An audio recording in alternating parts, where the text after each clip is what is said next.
corner of the screen and hit the mute button. It'll help in our recording just to keep it nice and clean.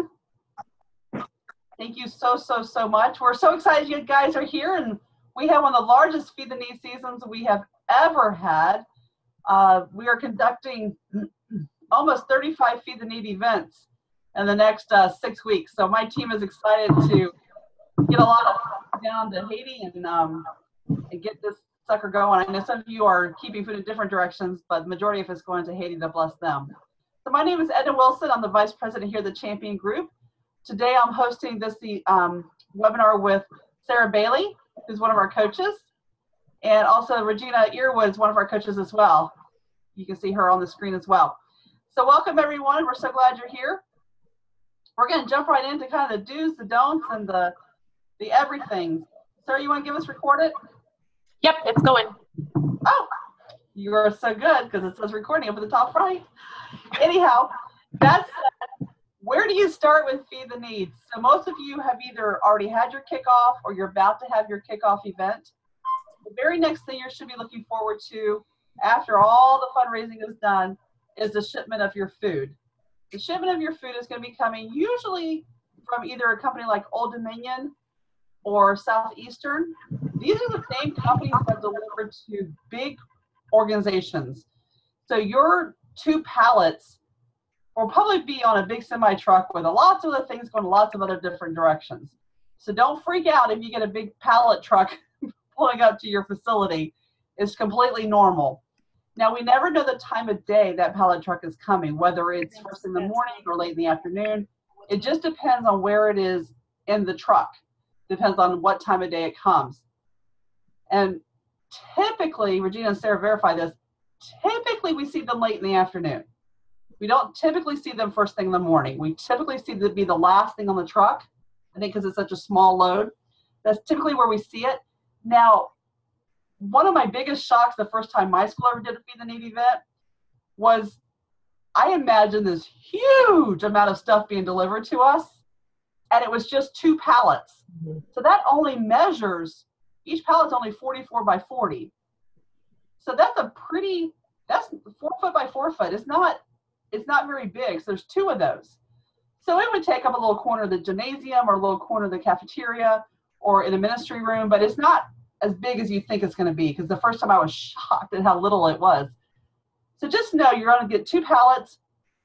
The driver's going to pull up. He's going to drop it.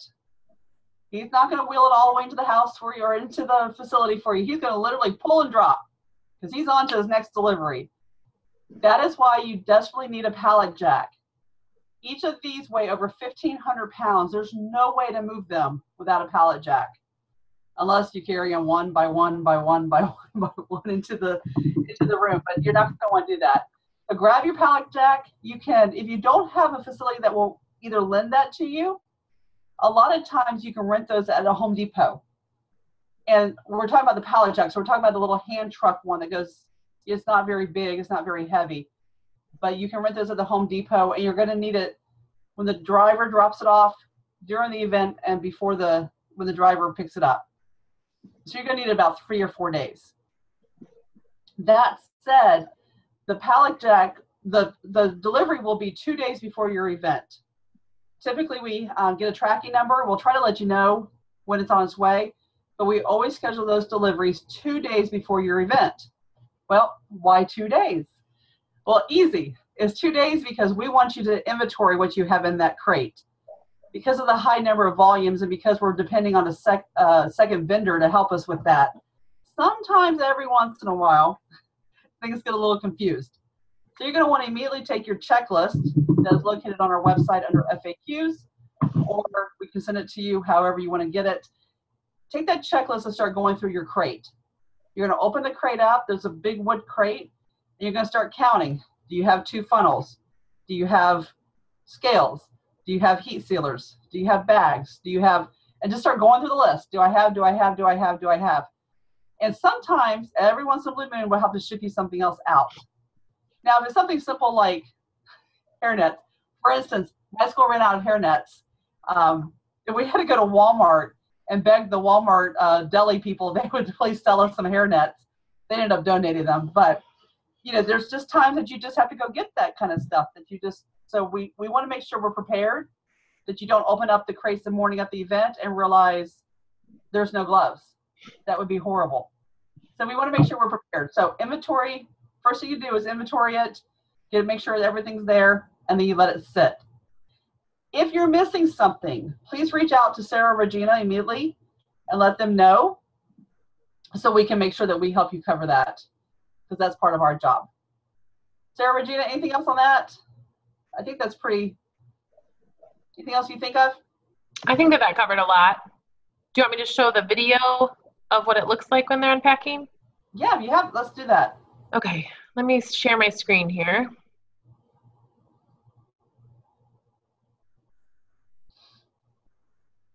All right, Edna, I'll let you talk through this while it plays. All right.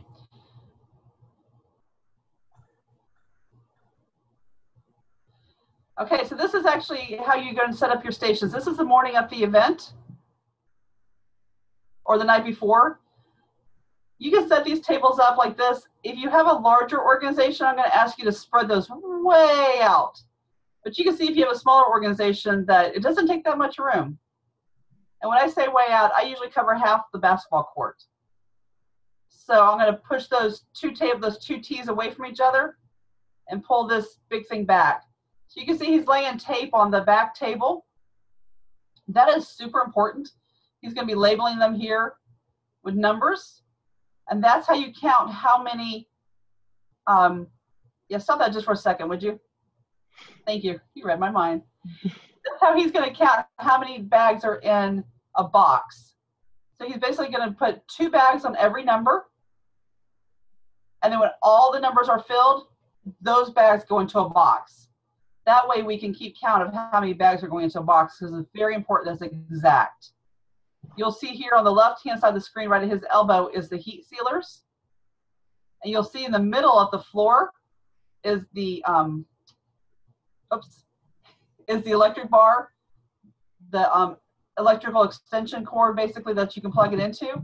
If you're going to go this route, really no matter what route you go, you've got to tape these down. Lots and lots and lots of tape, because we get moving so fast that we know with people skipping, you know, tripping and such. So we have found very important to let them down, you know, make sure you tape it down. But back to the heat sealers.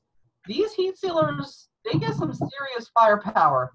So you do not want small kids using the heat sealers. You're going to have 2 people the heat sealer, one person holding the bag really nice and tight, the other person taking the arm and pulling it down. That way you have a little assembly line going so that it's actually sealing. I will tell you from experience, the heat sealer is 99% of the time where the bottleneck gets. Mm-hmm. So you can be going as fast as you can behind the heat sealer, but that heat sealer, man, it's where it bottlenecks. So I'm not going to say this very politically correct, but make sure you don't put somebody who is, you know, just sitting there kind of lackadaisical and just like, yeah, we'll get to it. This is where you want your go-getter powerhouse person volunteering, because it's got to go fast, because it will hold everything up and then your whole packing party will go super slow. And I know each of you have a time frame in which it has to happen in. So we want to make sure that that heat sealer is operated by people who are fast. Typically, the older teenagers do really, really well on those heat sealers. Now let's look at the right-hand side of the screen. You can see that, in fact, go ahead and play it, Sarah, because we had the funnel going up. You see they got some scales out there. They're pulling the tables together to make that nice T. Did you notice that they put butcher paper on all the tables to make sure that it stays with FDA regulations? Going to run the extension cord. Now in this scenario, they have it all hooked underneath the table, but you won't be able to do that if you have a whole bunch of kids packing. So here they're bringing out the vitamins and the dehydrated vegetables, the soy. Sometimes you'll get beans instead of soy. Just be aware it's all the same instructions, just sometimes you get beans, sometimes you get soy, depending on what the market is holding at the time.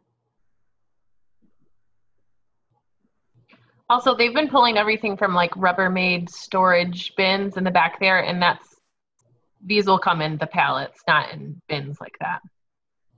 Yeah, they're the bins. You notice that they're lined with protective lining, and that's where you're going to work out of. Oh, that was it? That's it. Okay, that was it. So that's how you basically set it all up.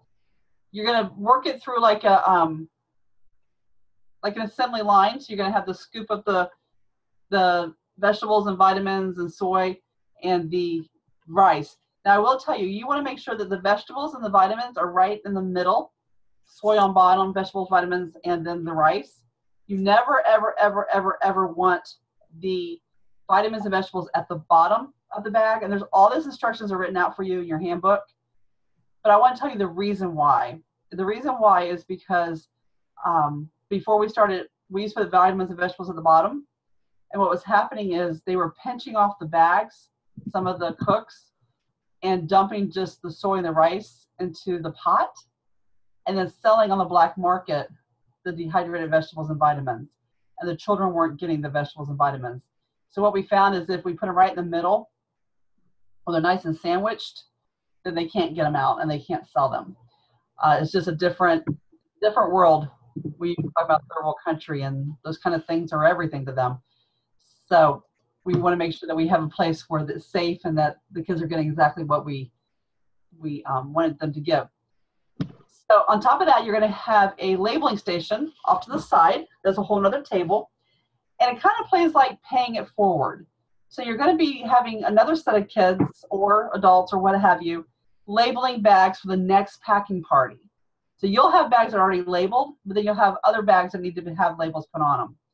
Make sure the bags that you're putting labels all the way to the bottom of the bag so that when the heat sealer hits it, it's not catching the label. Mm-hmm. So you want to make sure that label's all the way to the bottom of that bag.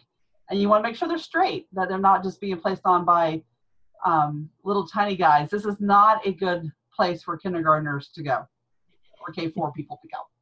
This is still an older elementary job because it has to be right. And the labels have to be at the bottom of the bags in order for the heat sealer to work. So that'll be happening at the same time. That's also a great place to put volunteers who might not be able to stand very long is at the labeling station, because that way they can sit and be a part of the packing and everything. One thing I love to do with our little guys, if you have smaller guys in your packing party, is I love to give them a box of crayons and let them go to town on the Feed the Need boxes. By the way, the boxes will come into your shipment with you, so you'll have to assemble all those boxes, but then get the kids crayons, let them go, let them decorate it. Because the kids in Haiti absolutely love to see the pictures of the American kids that drew these pictures for them. Also, another idea would be to have the kids do coloring pages, and you can lay them on top inside the box. Not too many, can't be too many, but enough that you can still seal the box. But you can put coloring paper inside the top of the boxes. And just to give you an idea of the level of poverty we're talking about, typically we have a banner. If you want to do a banner that has your organization's name on it and have everybody sign it, they love to have those banners because they hang them up for a day or so. And then typically they run out of paper. So they take the banner and they tear it up and they use it for paper, the backside. So that's why we love to put the coloring sheets in there, because they can use the backside again for schoolwork and for coloring and what have you for their ABCs. As well as doing the banner, let's talk about when the kids first get there. One of the things that you're going to want before this whole thing starts is make sure there's an 8-minute video that has instructions for the kids. It's not fast like the one we just watched, but it's more step by step what the kids need to do or the adults need to do when they're going through the Feed the Need packing party. You're going to want to show that video to every participant before they start. So whether you do that in a side room before they get into the packing area, or you do that the night before, or what have you, here's our FAQ page on our champevents.com website. If you go to champevents.com, go into client access over here to the right-hand top, then you can actually find this right here. And these are all the instructions. These are all the links to all the videos. And that video is so important because it just helps everybody understand what's about to happen. You go in, you're going to have them wash their hands with a wet wipe. They're going to put on their hairnet and then proceed to the packing party. The packing party can hold anywhere from 25 to, we've done as many as 150 students or people per packing party. Here also on our FAQs is a diagram section on how to set up your table. And it also has the inventory sheet for what you should have for each of those. So backing back up to the paper is a really great thing. You can have the banner, you can have the paper, but get your little kids, let them pack for a little bit, but I would move them on to coloring because it just seems to be a better fit for them. I would not have them pack. We find about 15 to 30 minutes is probably about the most that those little guys can do. The older kids can go longer, but the little guys, they get kind of burnt out. Also pair your older people with your younger people. It's a really great integration that happens because the little guys listen to the 8th graders and the 8th graders listen to your adult volunteers. So anytime you can integrate grades, we find it's helpful. But let's talk about some music. So you need music. We have done scientific research. Okay, it's not really scientific, but we have found that the music makes all the difference in the world. So when you have just some nice, slow music, it appears that everybody kind of sways to the music and kind of starts slowing down their packing. But when you have fun, fast music going, everybody's speeding up and they're keep in tune to the music. So you want to make sure you have some really fast, fun music going. And so make sure you have that playlist ready ahead of time. You have a sound system. Also, between boxes, do countdowns. Mm-hmm. So when you get down to having a box fill, you're like, oh, 2 more bags, this box is full, and get that energy in the room, that pump, and have them just, hey, 3 more boxes, 2, 1. And then you close the box, and we just packed 1,000 bags, and everybody cheers, and it's just a really fun celebration. Whew, that was a lot. Sarah, do you want to talk about rotating the different classrooms in and out for those of them who are schools? Yeah, we have a schedule. I was looking for that when we were on the FAQ page. We have a schedule, though, that really will help you get your kids in and out. Here it is. Let me share my screen. Hold on 1 second. In groups, so they can watch the video maybe in their classrooms or even just before they start packing. Like Edna said, get their hair nets, get their hands cleaned. They start to pack. They pack for a half hour.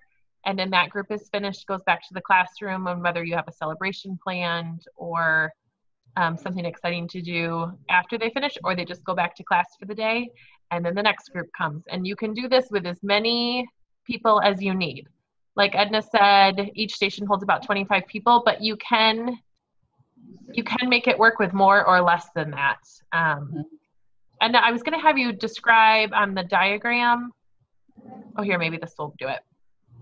On this T-shaped table, you want to have people on both sides of this, where there's the scale and then the weigh bin and the sealer. And that's why it gets held up at the sealer, is because you have 2 lines funneling into 1 sealer. So really you're going to have 4 lines of production going. Does that make sense?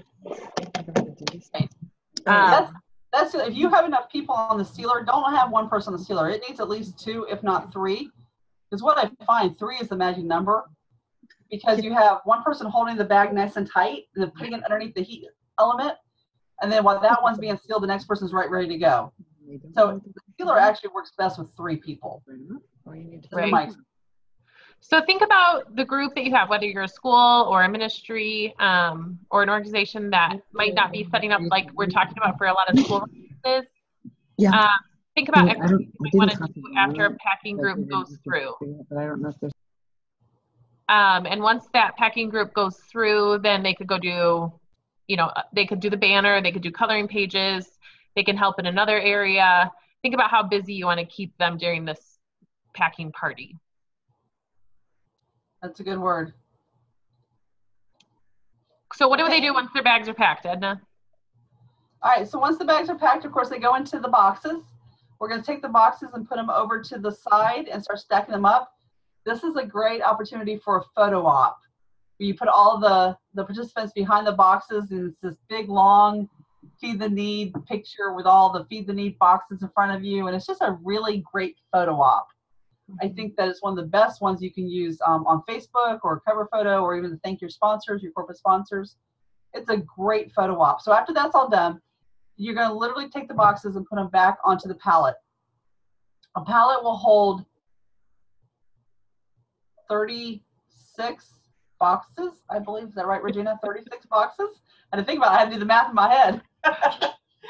So 36 boxes go on the pallet because it makes a cube. No. So once that's done, you're going to have a few extra boxes left. Now, if you don't have a local ministry that will take those extra boxes, you're just going to place them back into the big wood crate. And those will get back packed with other schools or other organizations, and those will get shipped to Haiti as well.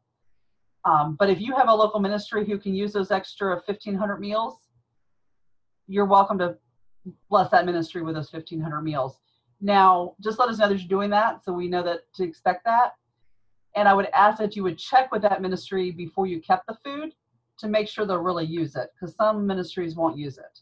So make sure you're keeping, that you have that all squared away before the shipping party's over. Then after you have all that, you're going to wrap it with some plastic, wrap. But you're going to find the bill of lading first. And those are your instructions to how to ship it home. Once you find that bill of lading, you're going to lay it in a very special place that you're not going to lose it between the packing party and the time for it to get picked up. And then we're going to help you get it all picked up. So there's an 800 number you call, let them know you're ready for a pickup, and they come and pick it all up. And that's as easy as it gets. Now, I will tell you my funniest story ever. Well, it really wasn't funny, but it was kind of funny. Funniest story ever was the kids were playing a joke on the coach, and they wrapped his keys in the middle of all the boxes. And it ended up going all the way back to North Carolina where they found the keys. So watch your kids. They can be a little crazy. But just make sure that you have what's supposed to be there, and what's not in there is not supposed to be in there. And then it goes back. The driver comes the next day. Typically, they want you to take it outside, sit it on the ground, wait for the driver. The driver picks it up, and off he goes. And you're completely done. Now, the banners do go with your food to Haiti. And every once in a blue moon, we have a missionary who has a camera who can get us a picture.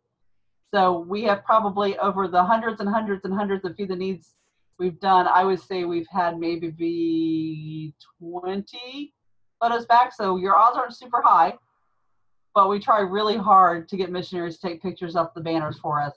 And we really try hard to get a picture back. So I just kind of want to manage expectations on the banner. But nevertheless, the banner is fun for your kids. It's a great photo op for your kids. And we know it blesses the kids in Haiti because of the way that they're able to use the back of the paper for schooling. The one last story I want to tell, and it just helped me really understand the culture that we're shipping the food to. The reason that we have Christian schools in Haiti is because public school is very expensive. Only the wealthy goes to public school. It costs a lot of money. But we saw an opportunity in the mission field to have a Christian school that was very inexpensive for the kids to come to. And the kids learned reading, writing, hygiene, and they learned about Christ. And that was really a big thing for us. So when we had the mission field avenue, we went ahead and took it because what we found was that parents would pay if they knew their kids were getting a meal. Otherwise, they wouldn't pay. So the meal became a very important thing to teach these kids how to read and write, how to change the trajectory of their lives through hygiene. Just understanding just basic hygiene that they're not taught, they don't know. These things changed their life. And they also were able, of course, they speak Creole, so everything's translated for them. But it just was a great avenue that we found. But the meals, the reason the meals are so important is because it is why the parents will pay the little bit of money to send their kids to school, is for the meal. It's why the parents will make the sacrifice to walk their kids 2 miles down the street to the school to get them the meal. So that's why your meals are so important. And we so appreciate each and every one of you just jumping in and doing this and changing the course of your organization and changing the course of these little kids' lives down in Haiti. Sarah, anything else? Other than what questions people have, no, I think you did a good job. All right. Well, what questions do you have? Lay it on us. We're here for you. Make sure you unmute yourself. I've got one for you. Sure. So how do you get the pallets inside and outside?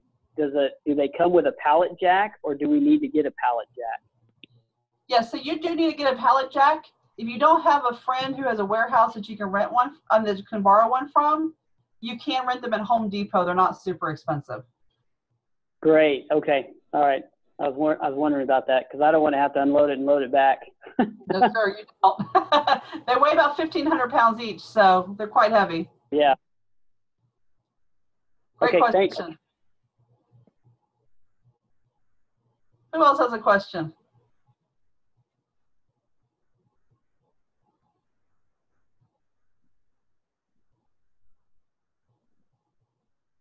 I guess you did a really good job, Edna. Yeah, I'm pretty sure so. Thank you, Annie. So, well, if you come up with a question later on, please don't hesitate to reach out to your coach. We're here to answer any questions you have. We're so proud of you guys. Y'all are just working so hard, and I know most of you are volunteers, and it's a lot. It's really a lot, and you guys are doing such a great job. Like I said at the beginning of the call, Champions never had a season quite like this in a very long time, and we're just excited to have all of y'all on board and to be here to be a service to you and service to your students or your constituents, and we're just so proud of each and every one of you. Have a blessed day. Don't forget to reach out to us. Thank you for attending the webinar. Thank you. Bye.